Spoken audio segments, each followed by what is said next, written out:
Hello ছোট্ট বন্ধুরা, কেমন আছো তোমরা? আমি দীপ্ত কুমার পাল। এই পর্বে আমি তোমাদের ১ম শ্রেণী আমার বাংলা বইয়ের পাঠ ৫ শিখব।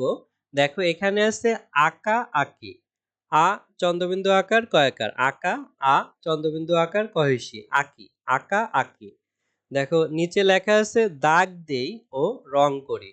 দয়াকার গ দাগ, দহসী হস্য দি ও র অনেশ্বর রং, ক রহস্যি করি।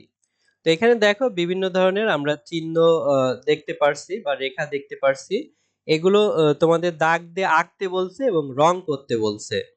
তো মনে করো আমরা যদি একটি এই বেলুনটি রং করি, তো এভাবে তোমরা সুন্দর করে রং করতে পারবে। তো আমি এমনি ভিতরে মার্কিং করে দেখাচ্ছি। তারপরে এখানে যে বৃত্ত আছে, এই বৃত্তগুলো তোমরা আঁকবে, রং করবে। এই যে এভাবে সুন্দর করে রং করবে। তারপরে এখানে আমরা একটি ত্রিভুজ দেখছি।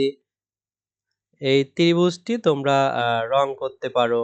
এই যে নিচে আরো দেখো ত্রিভুজ আছে। এই যে এগুলো তোমরা বিভিন্ন রঙের রং করতে পারো এভাবে। তো তোমরা আশা করি এগুলো তোমাদের মন মতো সুন্দর করে আঁকাআঁকি করে রং করবে আরকি। তারপরে দেখো নিচে আরো কিছু দেখতে পারছি, আরো ছবি এলোমেলো। তো এগুলো তোমরা তোমাদের মতো করে রং করবে সুন্দর করে। এরপরে দেখো এই পৃষ্ঠায় আছে দাগ দেই ও রং করি। দয়াকার গ দাগ, দহসী হস্য দি ও র অনেশ্বর রং, ক রহস্যি করি। তো এখানে আমরা বড় একটি সূর্যমুখী ফুল দেখতে পারছি।